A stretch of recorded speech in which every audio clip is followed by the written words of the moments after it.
Hello, everyone, and welcome to Worlds Apart, Words Together, where best friends share laughter, stories, and an unbreakable bond. I am here with my co host, Leah, today. Welcome, Leah. Hello, How are you today? we're doing well. Yeah, that's good. Big changes happening soon. Oh yeah, in like 6 weeks or so. Yeah, we'll have to do another co host catch up at some point Yeah, to, maybe like push it to September. yeah, I mean, I have also a lot of updates, but we can wait a little longer to share those. Today we have a pretty fun topic. It'll probably be a very short episode. We're going to be talking about 10 like activities that you can do in the summer, hopefully, if the weather is okay, to kind of boost your mental health. And we'll go through the list of 10 activities with a little description of why it's good for you or how you can do it. So yeah, it should be fun. Yeah, it's you often get into this like thing and mindset, or you think, oh, what is there to do? Like there's nothing to do. And I've thought that a few times, especially living in the same place for so Yeah. many years, doing essentially the exact same thing I've done year in, year out. And you kind of know all the places around you, and you're just kind of like, what? So, we're just going to give you guys an overview of some topics that we enjoy, either individually or together, and just why these are Yeah. important and give you guys some ideas. So we want you to take some of these ideas and Yep. implement them. Just do them once and be like, no way. Or you can make it into like a weekly, monthly, whatever thing that you're doing, Yeah. especially as it's still nice out. Make sure to send us pictures or when you post on Instagram or any other social media to tag us Hmm. so that we can see and we can repost. Also, we would very much love it if you leave like a little review for us and so we know what to improve because we're just doing our thing. But if there's anything that we can do better, we would love to hear your guys' feedback. So don't be afraid to let us know. Yes, we're very much amateurs in this whole field. So Yes.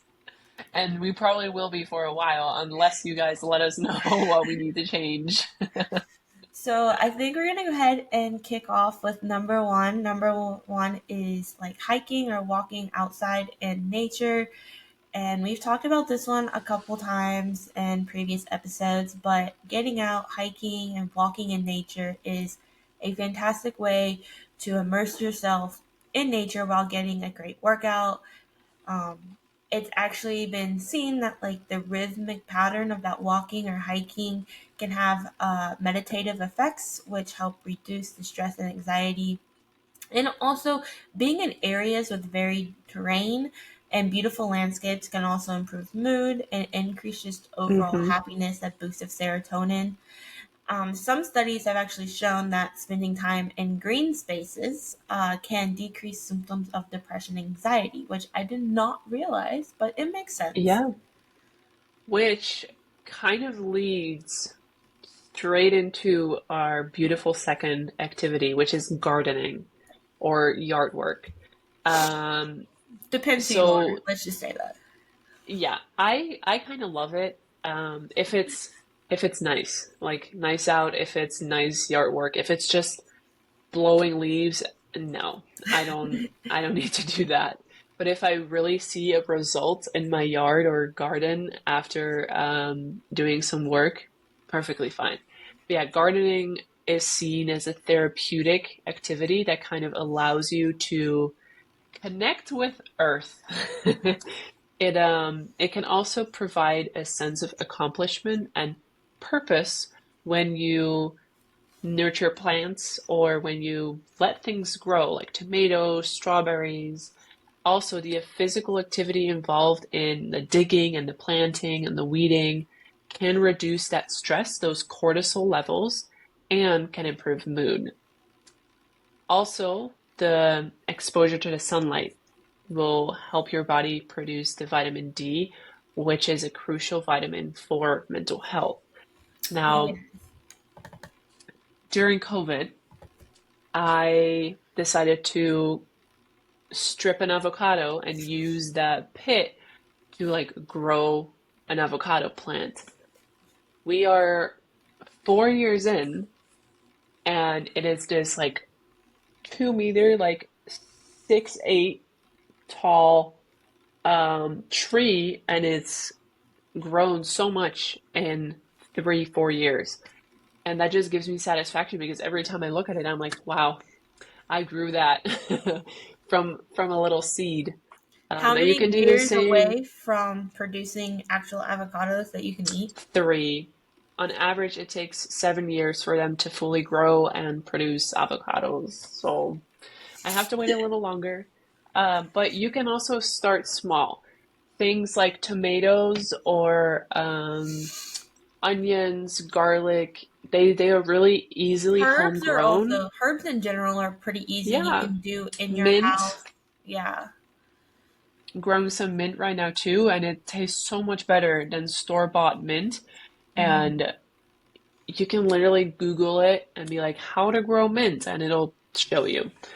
So, trying to do something like that because it'll give you so much satisfaction when you're drinking your own mint tea or eating your own homegrown tomatoes. Yeah, it's like I'm not. I like the like herb and vegetable side of gardening, but the whole like landscape flower thing, not for me.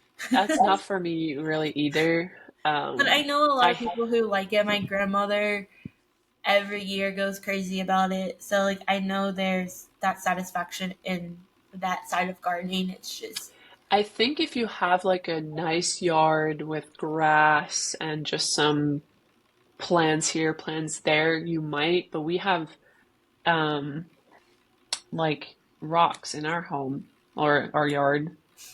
So it's like there's no grass to mow. So I don't know. fair. So I guess kind of being in touch with the earth and the ground through gardening, there's also another kind of activity called grounding, which is also Number known as 3. earthing. Yes, number three. And grounding or earthing is a practice that involves direct physical contact with the earth's surface, such as walking bare feet in the grass, sand, or soil, depending upon where you're living. And a lot of people, I didn't really realize that this was a thing until like a year or so ago, but it makes so much sense. This activity is very simple. You literally just walk in your yard barefoot, essentially, or just stand there. It's powerful because it is believed to help balance the body's electrical charge and promote overall Hmm. well-being. And through this, it can help reduce stress, improve sleep, and enhance mood by connecting yourself with the natural rhythms and energies of the earth. And just by spending these few minutes each day in contact with nature, it can be an effective way to restore that mental clarity and foster a deeper sense of like internal calm and presence. Okay. That's Not to nice. sound too hippie, but I mean, I've heard that it's like if you do it first thing in the morning because you're outside, um, and it helps with your circadian rhythm, which is that improved sleep part. Yeah. Um, just forcing yourself to, get like we're not early humans did not live in these isolated houses or apartments like they live on the earth. Um, Yeah. and so like our bodies need that kind of connection, Yeah. and whether it's like actually connecting with the earth energies or whatever you want to say, it's just that being outside part is just so critical Yeah. to like our whole well-being.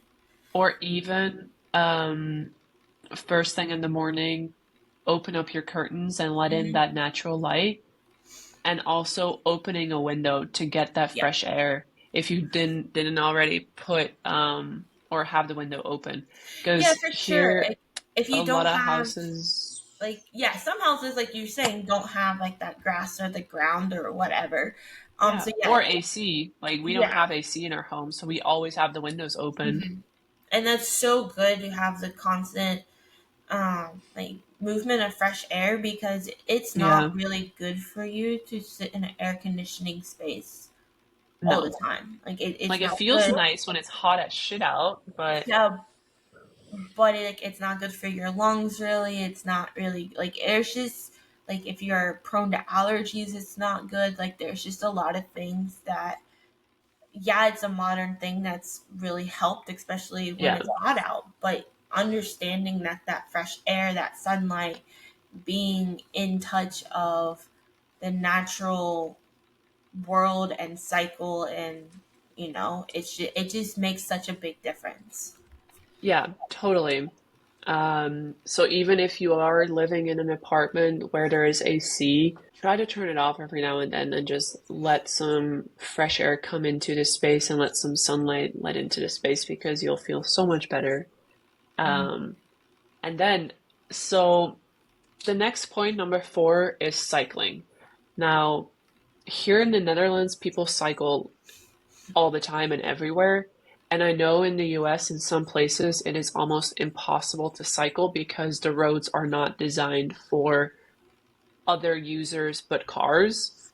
Mm-hmm. Um, but if you can't cycle in your hometown or in your place, maybe try a stationary bike because cycling is a very good way for your cardiovascular system to work. And you can do it with friends or you can do it alone. If you're sitting next to each other on a stationary bike, or here in the Netherlands, you see sometimes groups of people just cycling together.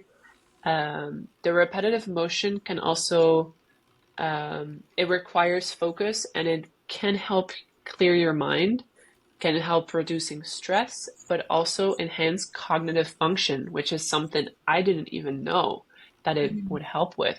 Well, any type of So exercise can kind of help with cognitive yeah, function.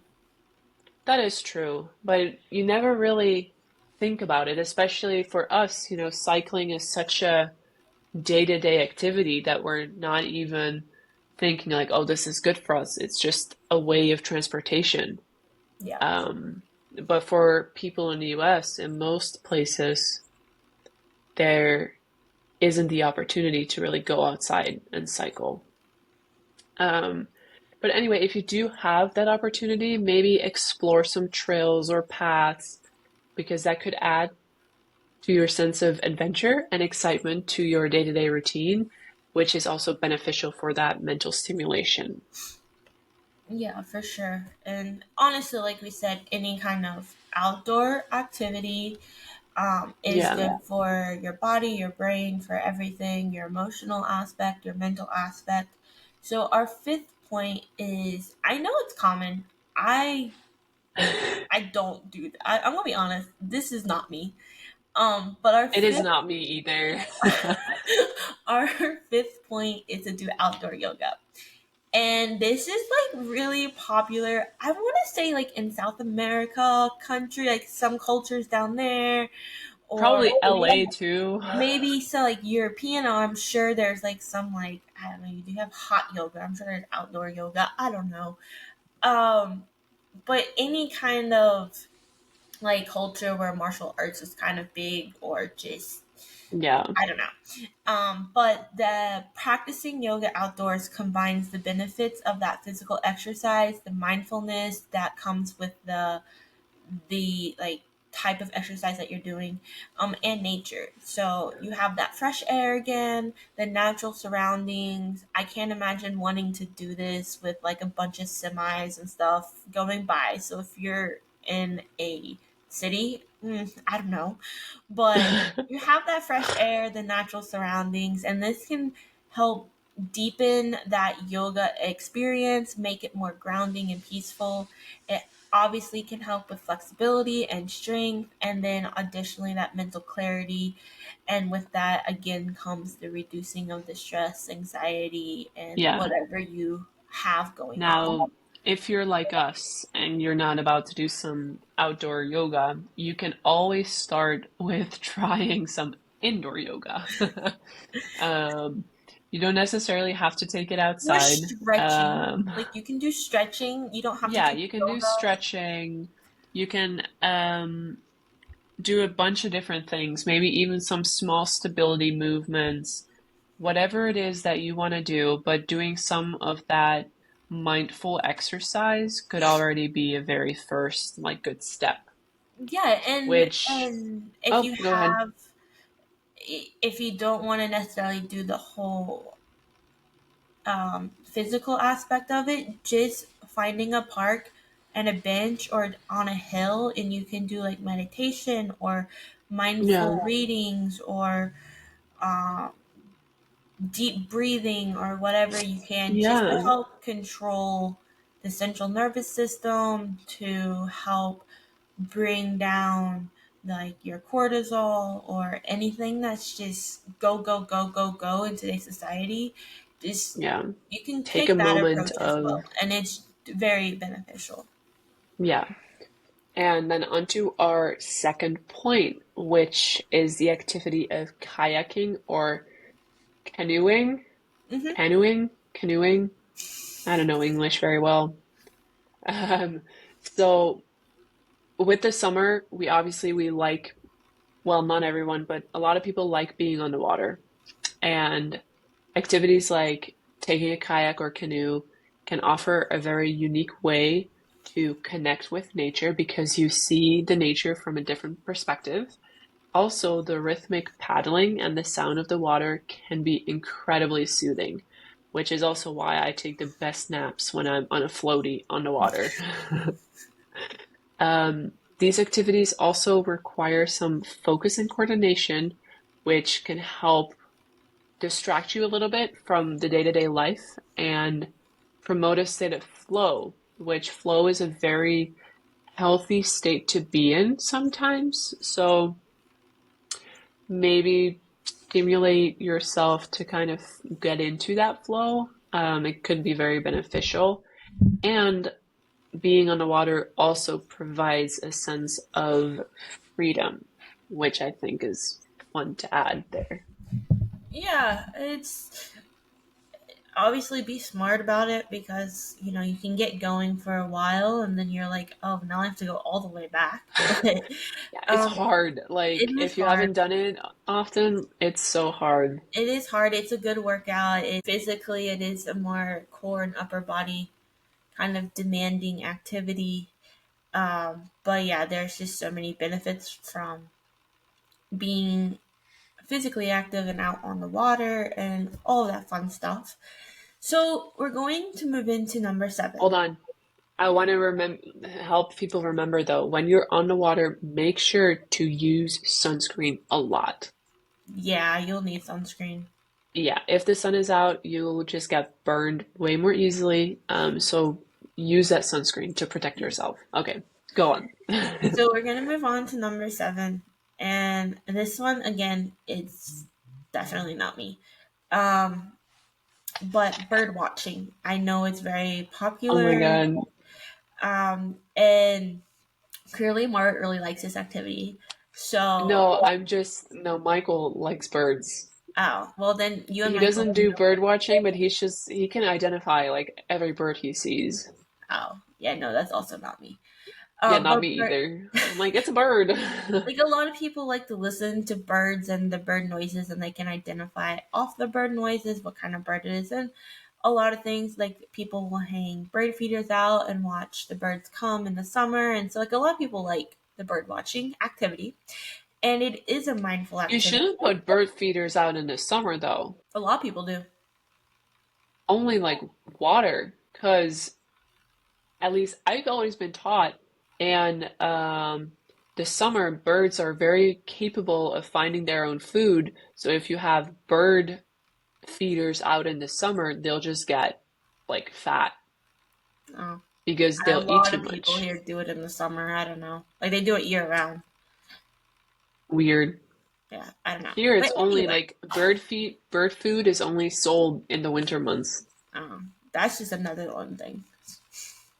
Might be just European. I don't know. Maybe. I don't know. But despite that, you can That's why do your birds it. are overweight. Maybe. I mean, yeah, we just won't go down that path. Um, Yeah.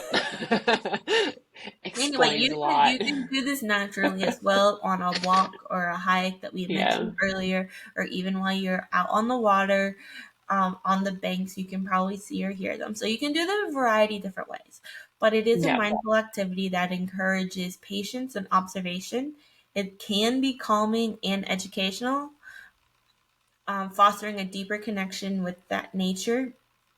The quiet and stillness required to spot birds can help reduce the stress and promote relaxation.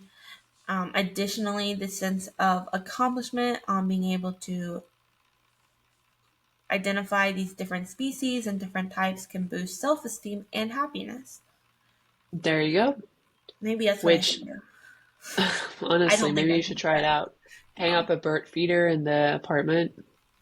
Well, outside of the apartment, not in the apartment.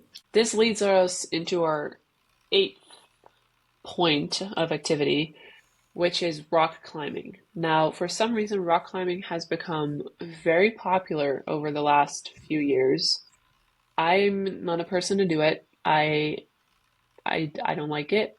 But for those that want to have a more adventurous and physically demanding activity, rock climbing is the excellent choice.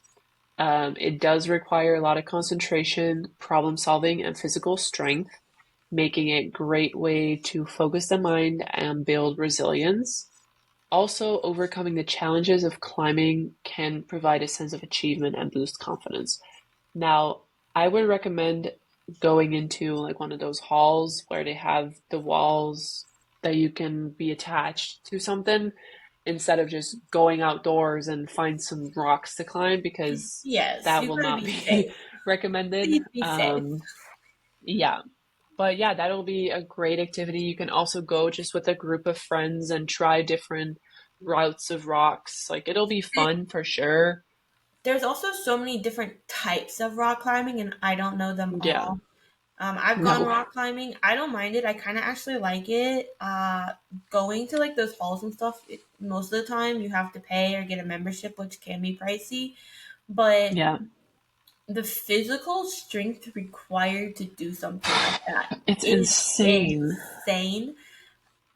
I Um, don't have that type of strength. Never it's had. it's unreal. Like if you did this on a consistent basis, you would notice signs of improved strength for sure. Oh, 100%. Um, Yeah. yeah, and agility. Like there's so much that go. Like you don't think about what all is required to scale a wall or scale a rock or whatever it might be. But again, Yeah. obviously, if you've never done it, start at the beginner, get an instructor, make sure you know how to do everything before you just Yeah. go out and do like these like cliff climbs and so like obviously don't do that Yeah. unless you're trained professional. Then how about it? So we're gonna move on to number 9. Why do I get the ones that I just don't like? Um, Hey so man, you chose. You chose the so order. number 9 is beach walks, and You like the beach though. mm, I like to look at it. I hate sand. Exactly. I hate. Yeah, but walking on it, get sand in my feet, and nah, I don't do sand. But walking on the beach is a very popular pastime, especially in the U.S. and I'm assuming there in the Netherlands as well. It Yep. offers dual benefits of exercise and relaxation, the grounding, all that kind of stuff. Yeah. The sound of the waves, the feel of the sand, and the sight of the horizon can all be incredibly smoothing. Beach walks can be used to help clear your mind, reduce stress, improve mood. And the salty sea air is also believed to have various health benefits, including improved respiratory function. So I have a term for that. in the Netherlands, it's called uitwaaien. Basically, it just means that you go to the beach and the wind just like it Mhm. blows so hard in your face that it just blows everything out of you. Like all the thoughts, all the worries that you have. Um, I remember a few weeks ago, my parents and I, we went to one of the beaches and it was horrible weather. Well, it was just very windy and cloudy. But my mom and I, we walked along the shore for a little bit where the sand is hard, so it's Mhm. easy to walk on. And there were just people walking with dogs and just playing with their kids. And it wasn't like it was cold, but people were just out there being outside. And my mom and I were walking, and I just felt the wind like on my face. And it was very refreshing. So I do have to say the beach walks is definitely because whenever I think you think of beach, you think of white beaches with, the nice warm weather, but it doesn't always have to be nice and warm. You can Oh also go when no. it's a bit Yeah. rainy and gloomy. It makes it the beach, there's not as many people there. So, Yeah, and just getting outside. I think the most important thing of before we get to our last one is just being outside, whatever you do. And it yeah. can be something super simple like sitting and doing breathing exercises for 5 minutes, or a whole weekend out, or a walk. Yeah. But the whole idea is just get outside, get out of the Even, electronics, get out of your little hole, yeah. and just be outside. Even just, you know how you can oftentimes see old people just sitting on a bench, just hanging out. It's okay to sometimes just sit and look around you, watch how people are going about their day, taking in the sounds of nature. Like, take a moment to just be in the moment and be present. That leads us to our 10th and last point or activity. Personally, I didn't grow up in a family who would do this. I would like to do more of this when I have a more stable situation. But the last activity is camping. And I know Leah likes to do some camping every now and then, but it's a very immersive way to disconnect from all all of the world. Technology, If you choose to. um, if you choose to. You don't have to, but if you choose to, it's a very nice way of detoxing a little bit, which we talked about 2 episodes ago, why detoxing from technology would be good. But also to reconnect with nature. It kind of gives you a break from the day-to-day grind and a chance to just reset your mind and yourself. Um, with camping, there are oftentimes certain activities such as setting up a tent, building a fire, cooking outdoors, and those can be fun, but also therapeutic because you're, active, you're making your own bed, like things like that. And spending nights under the stars and waking up to natural surroundings can enhance your sense of well-being. Um, Also, engaging in outdoor activities is a powerful way to boost your mental health, whether you prefer the serenity of a hike or a walk during that camping trip or rock climbing. Um, you could do literally everything, but kind of as a summary of all these activities, it doesn't matter, like Leah said, what it is you do. Just be outside a little bit more than you are right now. We are made to be outside and we are inside way too much. So use this summer to go outside and do one of these activities that we recommended. Yeah, and again, there is an exponentially longer list of different things that you can do outside. So if one of these 10 are not your favorite, please let us know what your Yeah, favorite is, because we're totally. always down to try new things. Yeah. Um, And these are just some activities that either both of us or individually we like. So again, just take it with a grain of salt, find what helps you and what you feel like best suits your lifestyle. So with that, we want to thank you for joining us as we offer a glimpse into the world of true friendship, where even though worlds may seem apart, the connections remain strong. Thank you guys. Bye. Bye.